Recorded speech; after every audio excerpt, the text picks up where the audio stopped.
Good evening, everyone, and wish everyone a happy new year. So this is our first session for 2026. So we will be planning loads of these kind of talks, knowledge sharing sessions in coming months as well.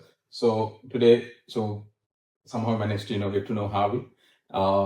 He came to Launchpad, and then I managed to get him to do a session before we go back because he's going back on 11th. Ninth, yeah. So the flow is Harvey, and please ask questions because there are lots of things that we can learn from him as well. How he had started, what's his journey in UK, the fundraising journey. There are lots of things that we can learn. So Harvey, the flow is yours. Perfect. Well, hi guys, great to see everybody here today.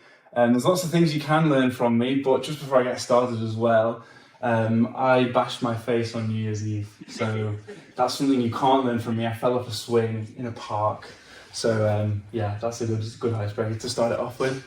I am the founder of Arcube, born and bred on the Isle of Man. Started here at Ballycombe High School, then went up to sixth form and then went off to university. But I'll tell you a little bit about the whole story behind Arcube in general, how we got started, but also my background here on the Isle of Man.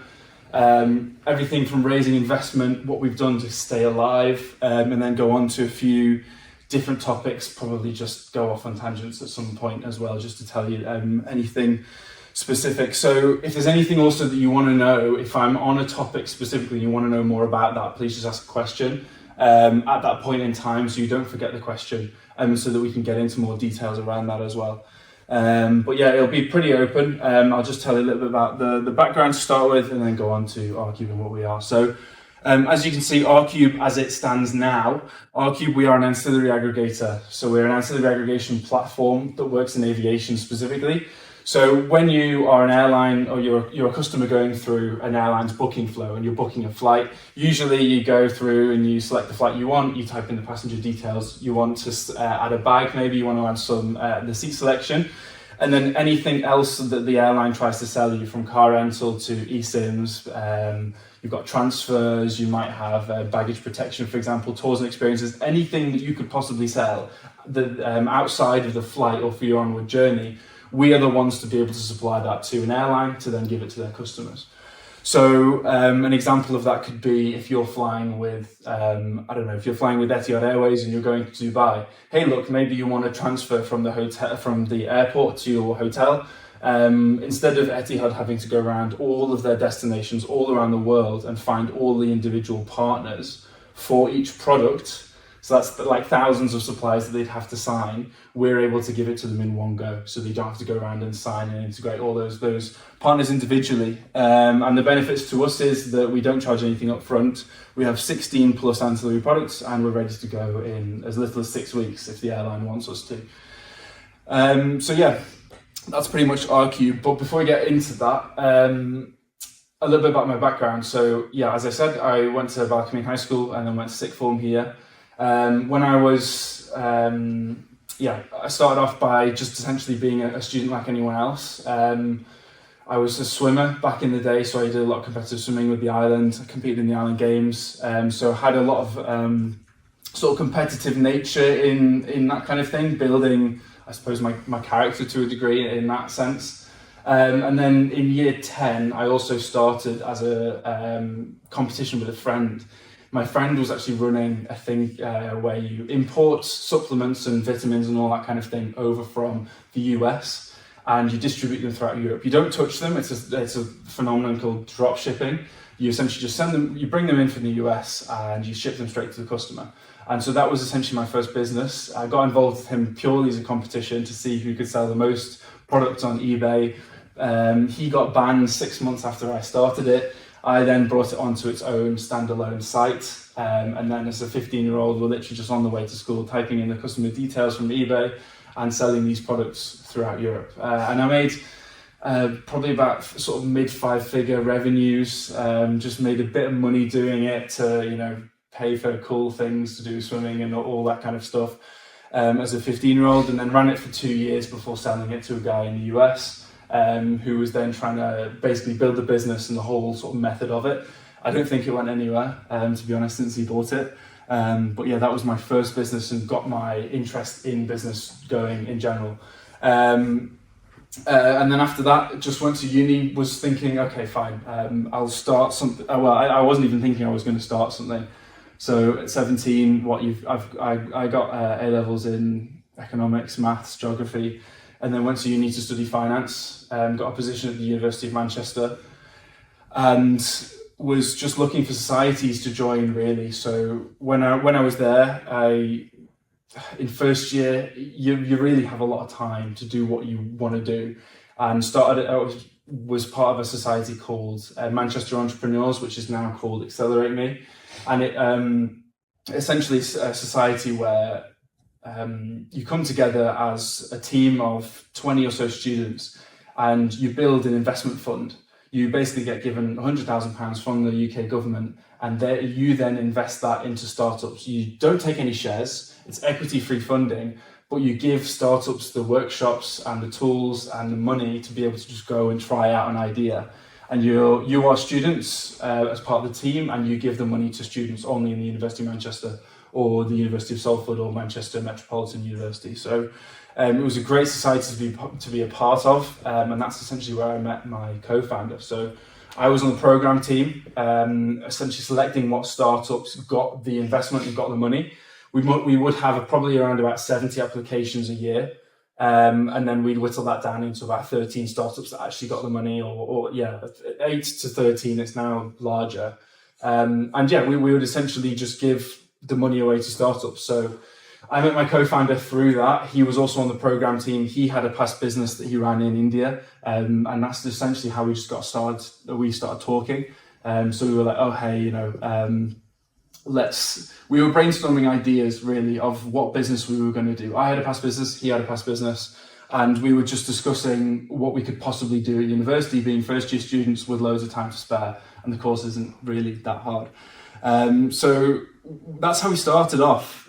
We started off with NFC business cards. We tried to do that, realized it had already been done. So like a metal card that you tap on the back of somebody's phone and you exchange contact details. It had already been done. Great, can't do that. And then we went on to carbon credit consultancy. So trying to basically let small businesses offset their carbon emissions and stuff like that. It was just too hard to go around kebab shops and laundrettes in Manchester to try and sell them on an idea of doing this. So it really didn't work out. None of what we tried to do worked on the sort of small scale businesses, and we probably went through about 4 or 5 ideas worth of this. And then at the time, NFTs, blockchain, AI. Well, AI wasn't really a big hype yet, but all that kind of blockchain related stuff was a really big thing. And going around all the businesses in Manchester, trying to walk around the streets, trying to sell a product of some kind, which just wasn't really taking hold. So what we did was we then got a free trial for a software called ZoomInfo. So I don't know if you know Apollo or ZoomInfo or any of these softwares where you go online and you say, I want an executive from Etihad in a certain department of the company, or a certain industry. I want all the companies from that industry. So we got a free trial for that, which was usually worth $15,000 a year. And we literally just went through all of the B2B contacts we possibly could in all the different industries that we could sell blockchain technology to.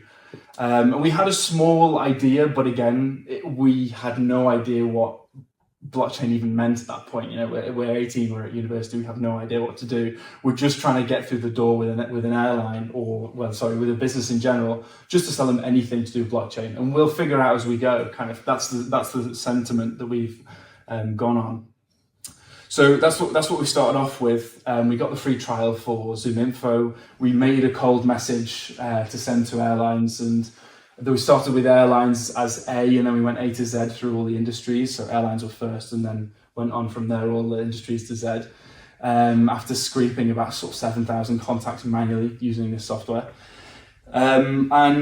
Essentially just went, hey, look, blockchain is huge at the moment, but big businesses, they have no idea how to actually get into the space, how to use their technology, and we're the ones to know what to do. Have you considered, doing this or doing this or doing this? We had no idea what to do or how to build any of this stuff. We were just wanting a reply from a company in general. So we sent out all of these cold emails to different businesses. We got blacklisted after about 200 or so of them. We probably had about 7,000 that sent out, but they probably went into the spam folders across the world. And because airlines was the industry beginning with A, and they were first, those messages delivered and entered into the inbox of a person called Simon in Etihad. And he was a marketing manager based in London. And he just went, hey, look, I've really been looking into blockchain recently. Is there anything that we can do to discuss? And that's how we got in the door of literally Etihad, a huge airline, purely by chance. We actually got a reply from LNER as well, but they told us no. And that was it. That was the cold email that set off the start of Arcube in its entirety. So that would have been December 2021. We were 5 months into uni and we were trying to just blag our way into doing a business of some kind. So started off doing that, discussed with them over the course of sort of 7 months and designed a whole new product for them within the airline where people can change their loyalty points from them being useless after you get off a flight at the end. You get the 5,000 points, whatever it is, and then you just don't use them anymore. That doesn't make you more loyal to the airline. You don't know how to use your points. You don't know anything to use your points for. So we built a product for them to be able to convert those points into extra baggage or seat selection or anything that an airline could possibly want.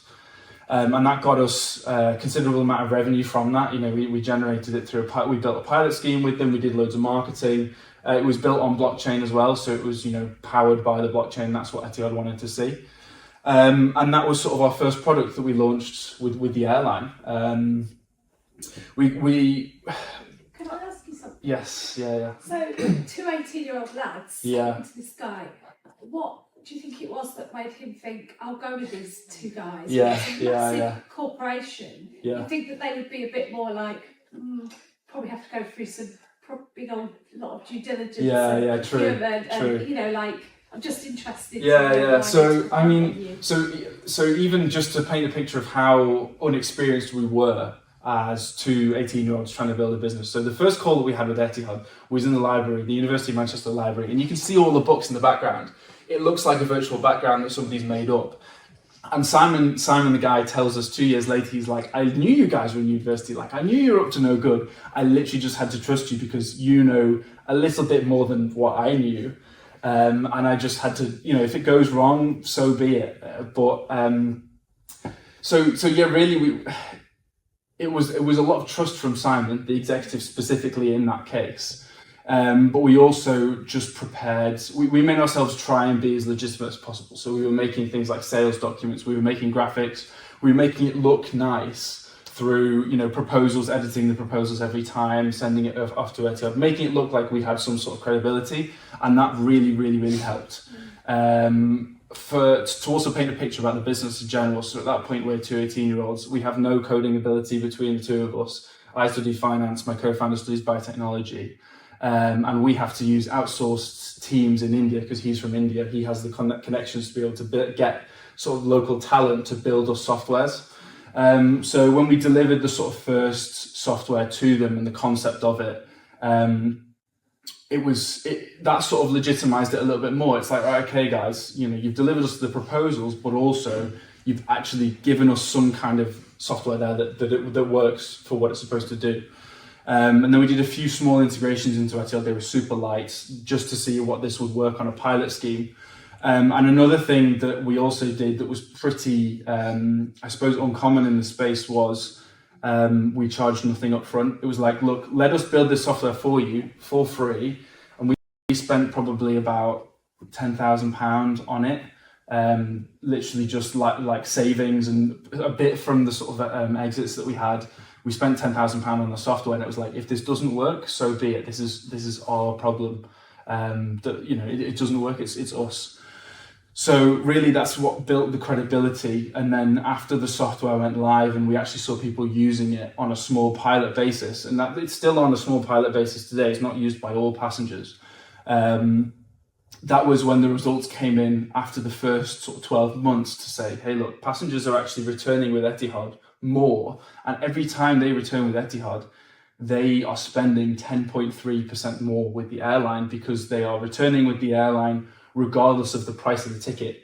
So say, for example, you've just converted your 5,000 points into extra baggage for your next flight. Great. Next time you want to go from Manchester to Bangkok, you've got Etihad, you've got Emirates, you've got Saudi Arabian Airlines, you've got all of the European carriers that could possibly go with. But Etihad is giving you extra baggage and no other airline is. So even if Etihad's a little bit more expensive, you're more likely to go with them. So that was the software that we built, and we saw the results that were really good with them. And that's what we then went out to airlines with. And essentially that's what we started off as. We made a sort of few pivots here and there, and that's what we decided we were going to be doing. Good question. Yes. So who defined the KPIs then during the pilot campaign?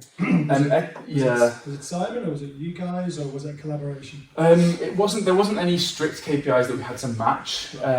Surprisingly, with Simon in London, because he was based in London out of head office, there are a little bit more sort of things that we could do. There wasn't strict KPIs set. It was trying to see whether points were being spent and revenue was being generated, incremental revenue. And when we got the results back from head office, that was, yes, revenue is being generated. But you'd be surprised they don't even have the software to be able to track half these things. They had to make lots of edits to them to be able to understand what the difference we were making was.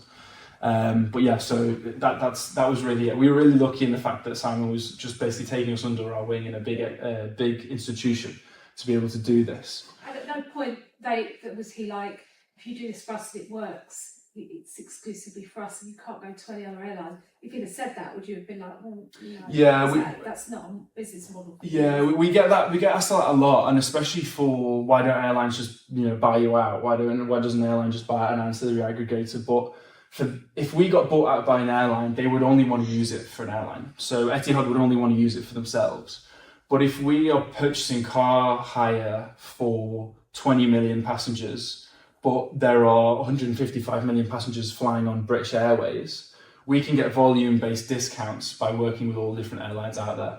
So an airline usually doesn't look for exclusivity for that reason, which is interesting, but they just don't. A software provider like Trip.com or Skyscanner may buy us out for that reason, but the airlines don't usually do that. Yes. Another question. So it sounds like you started initially with Etihad products. Mm-hmm. That people could convert their air miles to baggage, for example. But then you've moved on from that to get external parties, which people can then spend their air miles on. Mm-hmm. How did you get in touch and get traction with those other partners that you then had to bring on board? Did you use the Etihad brand? Or from like suppliers or other airlines? Yeah, so for example, if you talked about transfers before. How did you manage to get a transfer company onboarded to a brand new blockchain? True. I suppose with suppliers, it's very easy to convince them about Etihad. You mentioned Etihad, and the suppliers themselves are like, okay, with Etihad flies to, Nairobi, for example. They're a big airline in Nairobi, so suppliers in Nairobi are going to listen to you because of that brand. And then you say, hey, look, every time we're speaking to Safari Airlines in the same place, we're speaking to these guys or these guys. So suppliers they're not too hard to get. If you need specific suppliers, they're like, say, for example, car hire providers in rural Saudi Arabia, they're very hard to find. So that becomes a little bit more difficult, but airlines are far more hard to get on that front. But of course, that's just a little bit of the story about Etihad and how we got to the point where we were generating revenue with Etihad. We were on a pilot scheme. We generated around about $625,000 of revenue from that. About sort of low six figures of that was profit, but we literally could not. We were trying very hard to scale the business at that point. So great, okay, you've done a pilot scheme with Etihad. You've made a load of money. How do you make that into a full business? And that's really what in the second year of university second year of university we were really trying to do, was make this idea that we've piloted with a huge brand and make it into a proper business that we can scale across the industry. So we were, going to events, we were speaking to airlines all across the world, especially the big legacy airlines, because they're the ones with the loyalty point schemes. We spoke to Virgin Australia, Pegasus, everybody that we possibly could. And we were also trying to say, look, if we try to build a proper software out of this and a whole business out of this, we're also going to need investment. So we also need to go and find the investors at the same time. Now, I'll get onto that in a little bit. I'll do that now. So really, yeah, so that was the point at which we wanted to turn the pilot into a whole business. Was look, okay, these are the things that we've done. We need to be able to, we're running out of money just spending on things like server costs and paying for, I don't know, trying to go to events and stuff like that. We're not actually, the pilot scheme was capped, so we couldn't actually get any more revenue out of that. And also on top of that, our payment processor went bankrupt. So we lost a lot of our money from them just going bankrupt. And we lost literally $92,000 just from our payment processor going bankrupt. So we were running out of money, and very quickly. Although we're at university and we have a low burn rate, we can't build another software with this if we wanted to. So that's when we started to go around trying to find investment, and that's super, super difficult to do when you have no idea how to even start thinking about investment. You just know that you need it and you need people to trust your idea and go with it. And you're also 18 or 19 at this point in university. So you have to understand, first of all, what it means to get investment. So how you go from just having nothing, or you have all of these KPIs or these figures saying, hey, look, we did this for Etihad, we can do it for all the other airlines out there, trust our idea. So you need to learn how to do things like pitch. You need to know how to build a pitch deck. You need to know all the different things, the nuances around the finance side of things, so SEIS and EIS in the UK, that make you more attractive to investors and all that kind of thing. And you need to then go out and do your outreach to the investors. So there's a lot of different things you need to consider there. And honestly, there is no other way to do it apart from just give it a go and get rejected again and again from investors. The second investor that we had a conversation with was the one that led our round a year later. So we went round and we had an idea of saying, look, this is what we want to do. And please trust us. This is why you should trust us. This is the metrics we're going to get.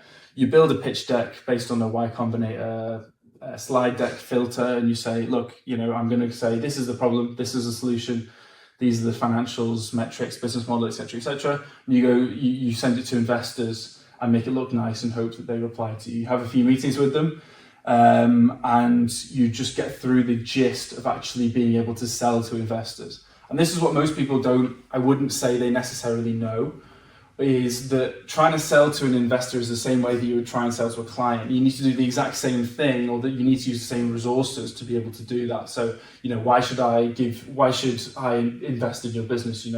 Why should I, have you thought about this? Where's your financial model? Where's your, the revenue forecast, whatever it may be that they need to ask for? You need to have that ready and an answer ready for that.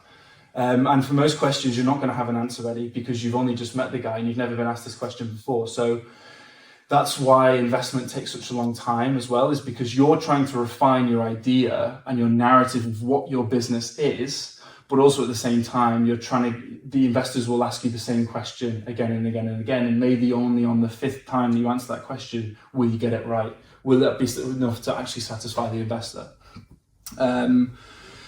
Also as well, another thing in the UK that they do, and of course I'm talking about the UK here because a lot of the investment is in the UK. It's a bigger market. There's lots more money in funds, venture capital funds lying about there. There is a little bit in the Isle of Man, but it's usually specific to certain industries or certain angel investors, so private individuals with a lot of money. You won't necessarily find a lot of venture capital there, but the UK use schemes called SEIS and EIS to be able to make investors invest in small businesses.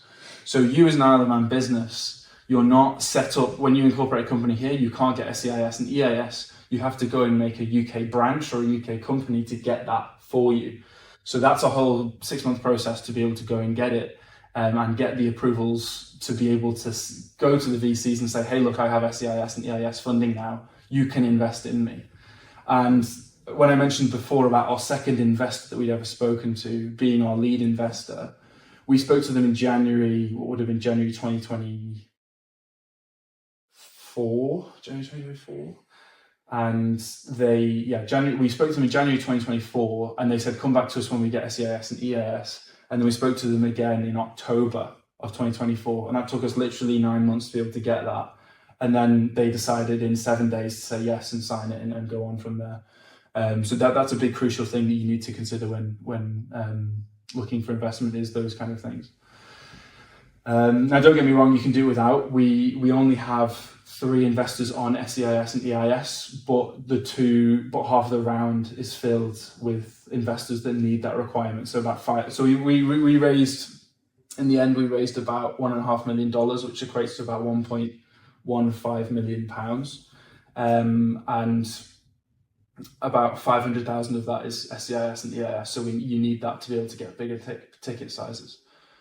Yes. What is SEIS and EIS? So it's like tax breaks. Okay. So SEIS gives you, if you're an investor in an SEIS fund, that gives you 50% of, I think, is it 50%? I don't know, 50% of your money back if that investment fails in terms of HMRC tax credits. It's only available for your UK income, so you as a UK resident can only get it. Doesn't apply here. But it means that people are incentivized to invest into small businesses, and at this really early stage. Now, if you're an investor, you can invest up to £250,000 in SEIS and get 50% of your money back if the company fails. EIS is 30%, so that's you can invest up to 14 million in a company, and you'll get 30% of your money back if it fails. I think it's only if it fails, and there's capital gains stuff in there as well to help you. But yeah. So we went around trying to find all of these different investors to give us money to be able to actually invest in us from the start. At the same time, it probably took us around about 5 months to be able to get our first yes from an investor.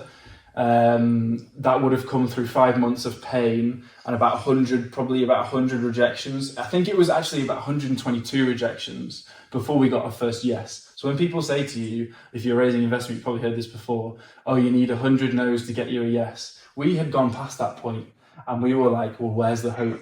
You know, we had 100 no's and we were like, well, we're obviously not getting there. Something's going wrong.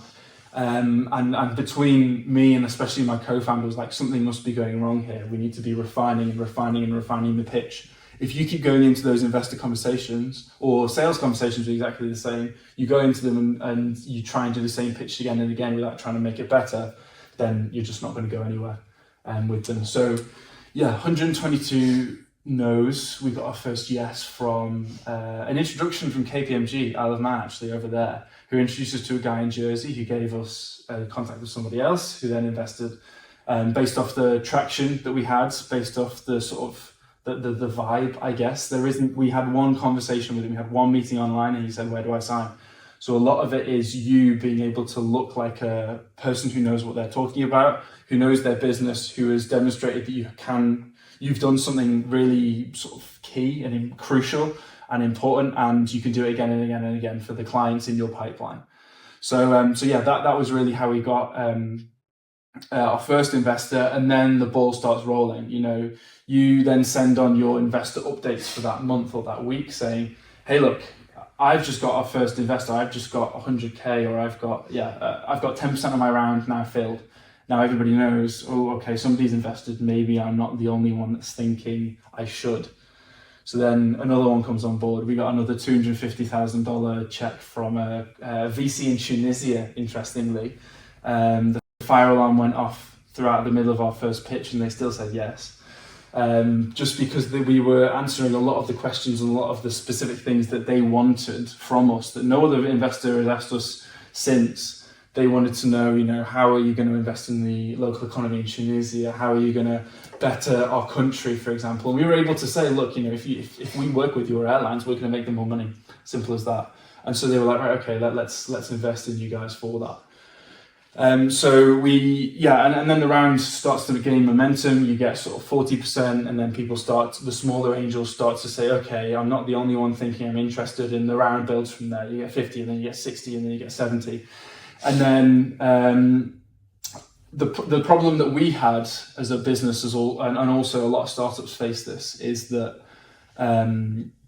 just because somebody has said yes doesn't mean they necessarily will actually give you the cash, or they'll say yes now, but they'll give you the cash in 6 months.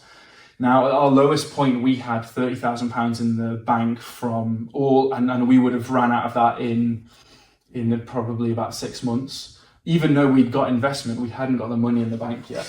So we still had to go and keep ourselves running at this time without paying ourselves a salary, without actually paying office space, because we had all the server costs and stuff. Luckily, we managed to get credits for, but we still had to go around and try and borrow money from places at points, because we just couldn't. We had the money, we had the investment, but it hadn't come in yet.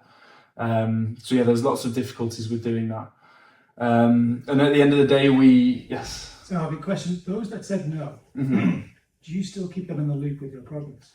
Yes, so we do, and a lot of them, like we had a lot of we had a few investors that said no. Well, we had a lot of meetings because the ticket size was too small, for example. There's lots of investors that would invest only a lot more money than you.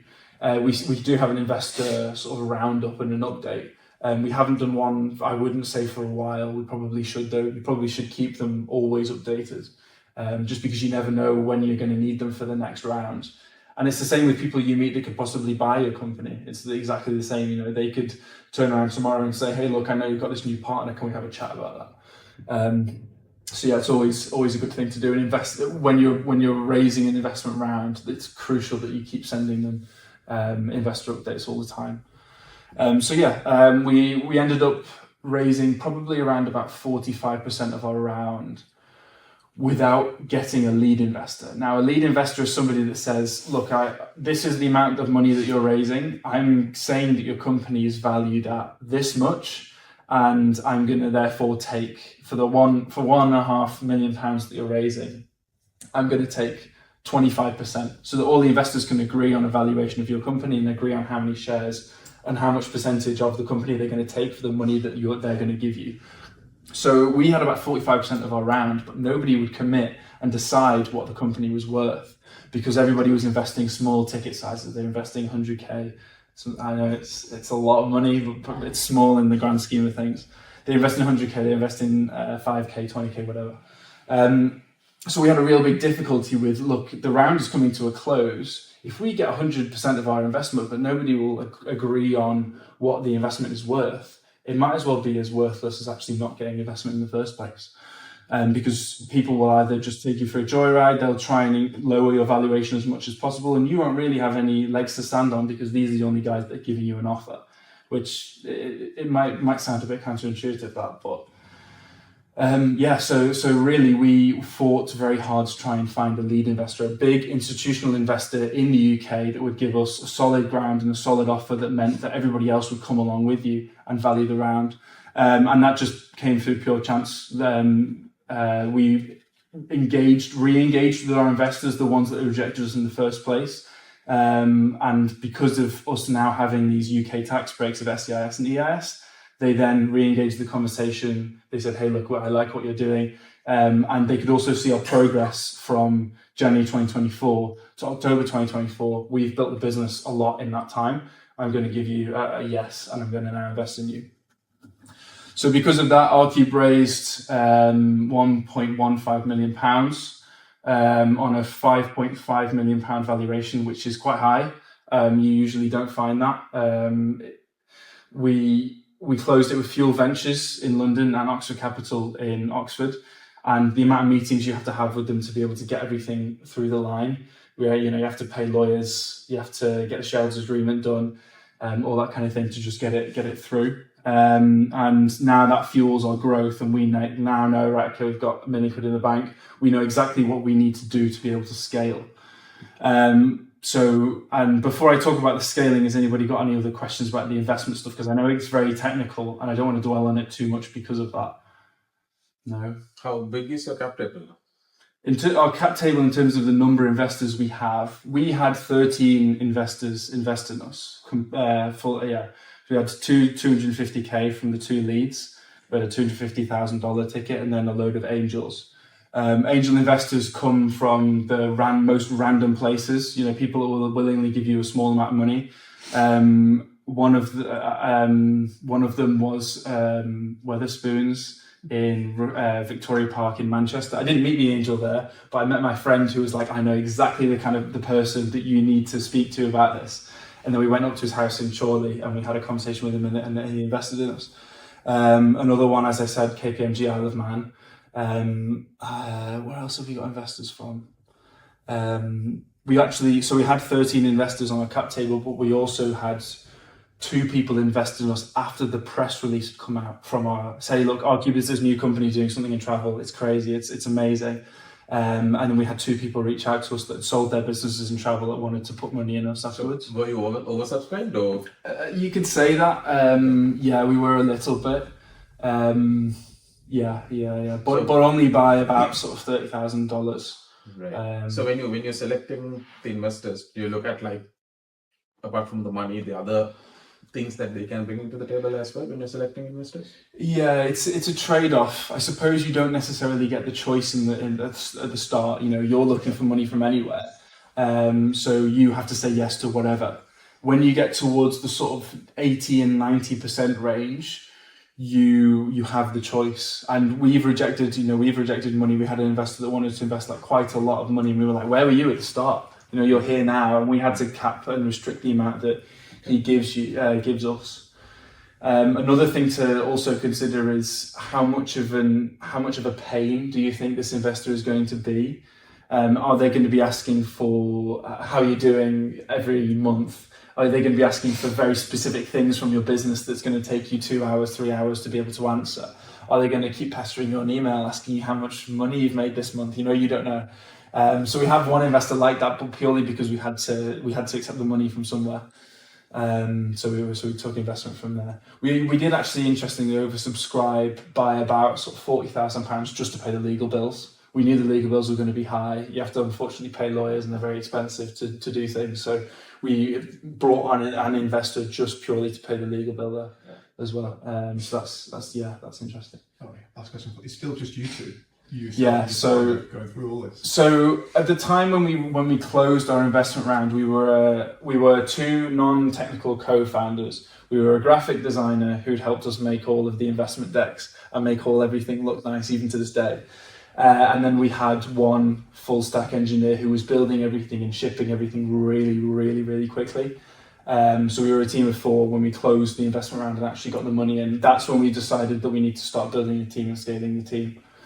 So at that point, we would have been at January 2025. We'd got all the investment in. We'd say, right, okay, we now know exactly what we need to do to essentially grow this product. The product in its development, you hire full stack developers and you tell them this is what you need to build, and they build the software. Especially because we've got the pilot with Etihad going on, they are just adding to the software that we're building constantly every day. And on the sales side, we just need to do this deal that we've done with Etihad again and again and again. So we're speaking to airlines in Australia, we're speaking to airlines in Turkey, all across the world to try and make them actually purchase the product now that we've got the investment to be able to deliver it to them. And that was the sort of the biggest, most interesting thing I would say with Arcube, was that we definitely hadn't hit our product market fit at that point. Product market fit being your product is in that market and you know exactly what to do within aviation. Your product is perfect and everybody will use it exactly how it is. That's the perfect product market fit. And we realized sort of 3 months into raising investment that airlines were rejecting us for the exact same reason. They're speaking to us because we had Etihad. Look, great metrics, you've done this with Etihad, but they're rejecting us for the same reasons of, I think this is too hard, too difficult or too complicated to actually implement, or we've got different systems to Etihad have, or no one else is using your software, it's just Etihad. So we were having these rejections or soft rejections, i.e. the airlines just wouldn't reply to you quite a lot. And my co-founder basically just spent a week and was like, how do we change our business to be able to provide for the airlines that are rejecting us for the same reason? The same reason you would do for investors. Why are investors rejecting us for these reasons? Airlines were doing that a little bit as well. And because we were so caught up with the investment over the past sort of 3 or 4 months into early January, we didn't really quite realize that was happening, because your whole, everything's spent on closing the investment round. So we had a really difficult decision to make. After we'd raised investment and we told investors, this is what we're going to do and this is going to be super easy and we're going to develop this software to do everything and change the whole world, We then had to make a decision on whether we're going to change our entire business narrative because we think that there's more money to be made in ancillary aggregation, which is what we do now. So it was a really interesting pivot to do, or a business narrative change to do then, which was in April 2025. We essentially had to build a whole business from scratch, not based on blockchain, not based on loyalty anymore, but the things that Etihad and other airlines out there wanted was the things that we could convert your loyalty points into. So transfers, car hire, eSIMs. They didn't really care that it was 4 points. They just wanted to be able to sell more things or have access to more products and use them how they wanted.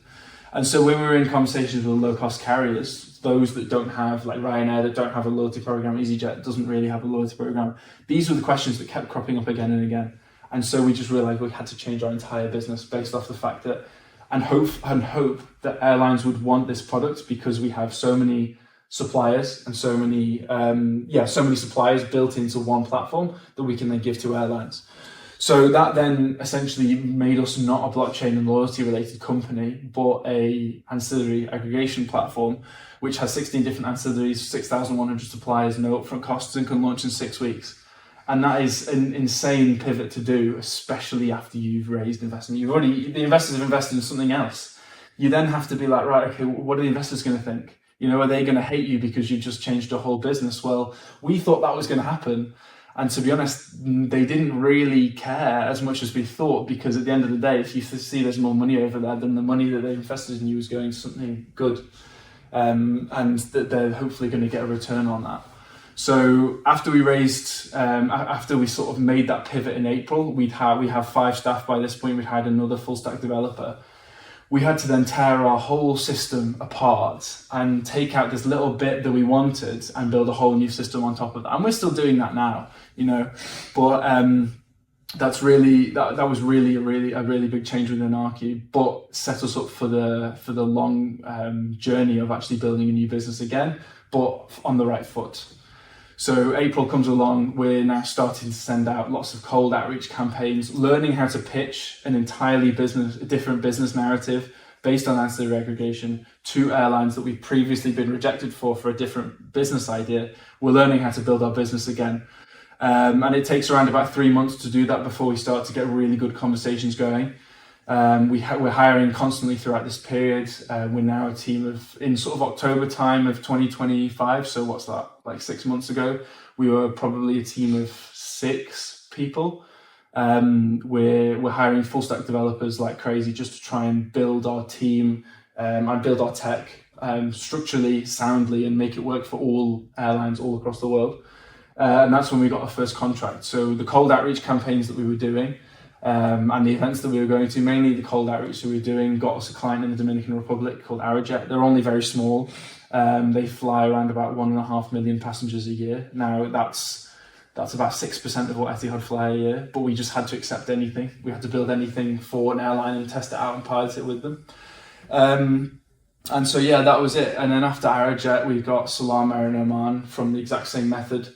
We're still constantly building the software to this day. We're now a team of 9 people, based in Manchester, based here and in Greece and in Tunisia as well. And our mission is really, really simple. We're just an ancillary aggregation platform. We're trying to make airlines sell more things for cash, for loyalty points, whatever they want, and be able to have full control over their software at the end of the day. So they don't want to sell car hire, they can turn that off. They want to increase the margin of eSIMs that they're supplying, they can increase the margin. And those kind of little small competitive advantages make us better than all other competitors in the market that just go, here you go, here's an eSIM, you can do what you want with it. I'm not going to help you set it up, I'm not going to tell you what to do with it. Whereas we're different, being an ancillary aggregator, doing all the bells and whistles on top of that. This is a slide from Maldivian because I'm meeting them tomorrow. I didn't prepare any slides, which I probably should have done. But yeah, that's kind of a little bit of a story of Arcube. So they're going from essentially a business idea of 2 guys at university onto now hopefully the last pivot that we're going to do to be able to build a business that can scale throughout the whole industry, and an industry that's very, very archaic. Contracts, we've got a contract right now that's been in discussions for 6 months, and B2B sales will always be that way. if you're ever wanting to do anything in B2B, that will always be the case. There'll always be somebody in a business to slow you down and say no. But there'll be maybe 5 people that have said yes, but as soon as somebody says no, then you've got to go back to the start, or renegotiate with them, or go and see them in person, or anything like that. So, but yeah, there's loads of unique problems. No matter which business you run, you'll always encounter different problems. Especially being on the Isle of Man, there are a few quirky problems, but there are also lots of benefits to that. Obviously you wouldn't be able to walk into Launchpad and get a free office space 2 weeks ago, just before Christmas, and meet loads of guys that I'd never met before just by being in that space. Obviously as well, a lot of different advantages of the Isle of Man. You're on a small island, there are lots of obvious tax benefits to that. The work-life balance is a lot better than it would be in Manchester. You can literally go from Douglas to the mountains, or you can go to plantation or forest in 20 minutes. You would not be able to do that anywhere in a city in the UK. But the downside to that obviously is the talent pool. It's a lot smaller here, and it's very specialised in different sectors of the economy so for example, in aviation, there just isn't, there isn't people that know airline systems inside and out, and every single airline system there is to know on the Isle of Man. And we won't necessarily be expecting that to be here, so we have to hire outside of that as well. But I'm not going to get political with what's happening on the Isle of Man, but there are lots of benefits to it, but sometimes to build a global startup you have to take the best of both worlds. What's your plan? Do you have an exit plan, or are you just going to just see where the wind takes you? A lot of people, a misconception of founders in general is that, and you hear this a lot, and it depends who asks you, you must have an exit plan. And I'm like, well, not really, because after everything you've been through, after a business that's changed 4 times over the past 4 years, you have no idea what's going to happen. So having an exit plan in mind, you might want an exit to happen, but when it's going to happen, how it's going to happen, you have no idea. And I don't think anybody can really plan for that. For us, you can analyze the industry that you're in and say, hey, look, startups usually get acquired at this stage. Or a business like ours, you can see maybe us going for sort of 4 years or 7 years and get acquired. Or you could just grow into an industry giant and try and be huge and stay private as long as possible. And there are a few of them out there. Plusgrade, a big Canadian company, they send you the upgrade emails for you to upgrade from economy to business class if there's space. They are valued at $2 billion, and they do only that. And because they just conquered the industry, they stayed quiet, they grew like crazy, and they just signed every airline under the sun that has a business class, and now they're worth $2 billion, and they're trying to build other ancillary products and branch into hotels and stuff like that as well. So so there's every industry is different, but for us, I mean, a personal exit plan, yes, okay, it would be good to have an exit, but you never know what's going to happen really. So your North Star would be get British Airways on board and. I can imagine British Airways are probably going to be really hard to deal with. I'd love EasyJet. EasyJet would be great. I get all of them.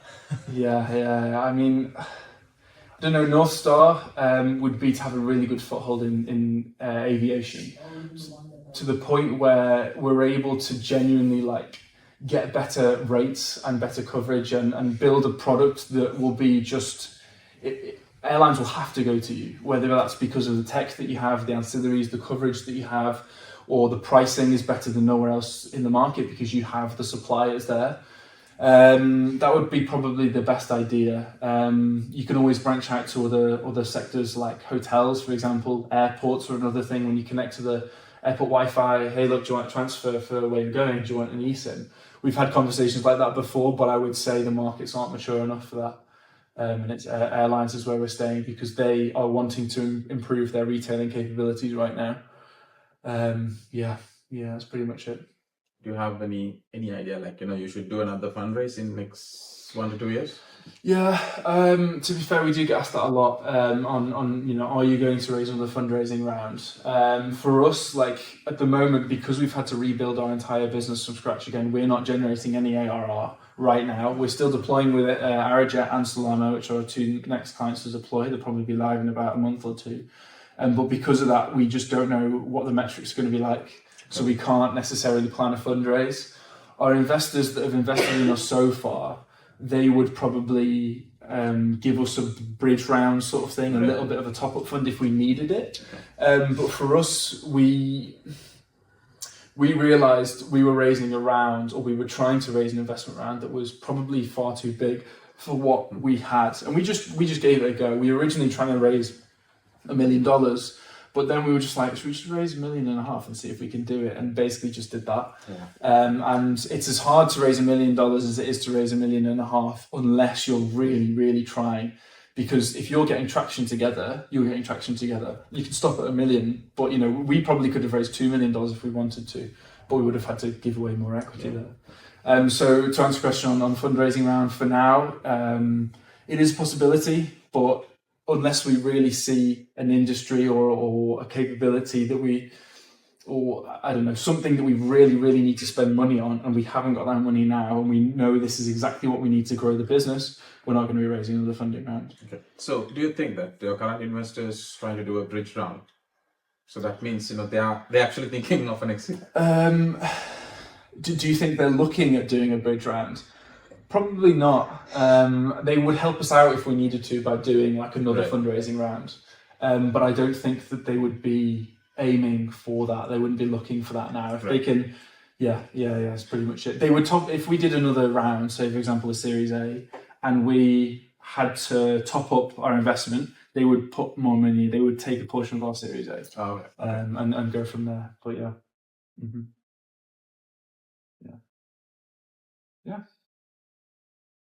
Sorry if that's a bit everywhere, but that's pretty much the story of Arcube, going to university, trying to build a business out of nothing, and hopefully succeeding now. But I suppose at the end of it, the only thing that really matters is you're constantly trying to do something, anything. If you'd have asked me in sort of second year of uni, I would have just went, let me just take the money that we've got from Etihad and just like leave the business, take the money and run away. But my co-founder was the one that actually said, like, look, we've done something that not a lot of people do. We need to keep trying. At the end of the day, if we are out of university, we haven't lost anything. Even if we burnt all the company cash, we haven't lost anything. You get a degree at the end and you go on and you come back to Alman, you take a finance job or whatever. But for us, the story is clear and the message is clear that if you are wanting to run a business, and it's so cliche, but you just have to keep trying, doing something. Even if you think that it's not, you think, this is a little bit different, or I don't really know what I'm doing here. We had no idea what we were doing the whole time. We still don't. That's the bit that fascinates me the most. Yeah. You started out without literally nothing. Yeah, exactly. We'll just work it out as we go along. I know, and we were probably doing that until probably about a year ago. Until we made that fourth pivot, it wasn't clear in our heads at all what we were really doing. We were probably trying to sell it to ourselves on what we were doing, and we must have been really good at that, because otherwise investors wouldn't give you money. But we must have had something, but it wasn't a clear-cut picture of exactly what you need to do, and this is what you need to be doing every day to be able to build the business. So, yeah. I think you sort of think you've got to have this, A to Z full business idea. Everything's got to be there and ready and done. Yeah. To take it forward, but actually, A lot of people get stuck in that phase where they, I speak to a lot of people, especially through Accelerate Me, which is the old society at university, because you're still in Manchester, you speak to a lot of people. And I'm like, you can just apply for Accelerate Me. Oh, well, I haven't got an idea. Or I've got like a 3-word thing that I thought of yesterday. Keep building on that. Keep actually trying to build something out of it, because that's clearly what we've done. People just try and perfect the idea as much as possible, and then get stuck in the phase where they don't do anything. It's so easy to build pilots or POCs or software out there now because of AI. You can go on Lovable and you can build a prototype of something. Now investors, would say, and people would say, Lovable isn't really building software properly, but it's a better shot than you would ever have, ever. You can now build like never before, so you can try and pilot something even with your friends, with your family, with anybody, and just keep trying. You could use AI for those sorts of things, but the point of your business where you recognise you have to pivot it, only you and your founder would have recognised that. Yeah. There has to be a point where you go, we need to change it, so it's going to fail. Yeah. Yeah. You know, that's really important, really important. Yeah. And you'll never really know until you sit back down at the end of a really demoralizing day of getting rejected for investors, for example, or you know, you've just burnt 40 sales contacts and you just go, what am I doing wrong here? Until you really have that conversation with yourself, if you just stay in the realm of just trying to do the same thing every day, you won't realize that, and you won't end up pivoting. And I can't take credit for the pivot at all. You know, my co-founder sat down for a week and tried to analyze exactly what was wrong with the business whilst I was trying to sort this fire out over here. And came up with, you know, we need to now change the narrative, change the business entirely, do this. But you need to give it a go, is the thing. Yeah. Perfect.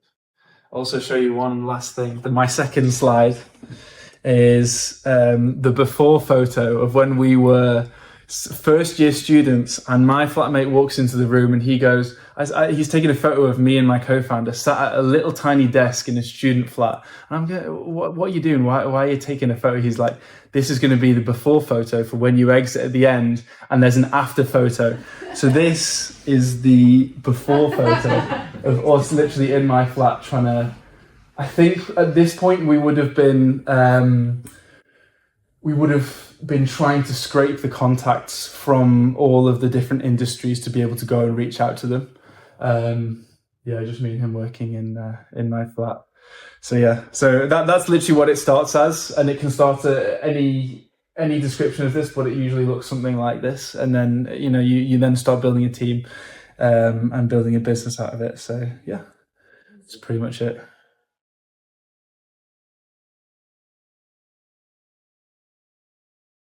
All right. Thank you so much, Harvey, sharing this interesting story. I think it's a lesson for all of us as well. So now the product starts perfectly, right? So Facebook was not a social media network initially. YouTube was not a public video sharing platform initially.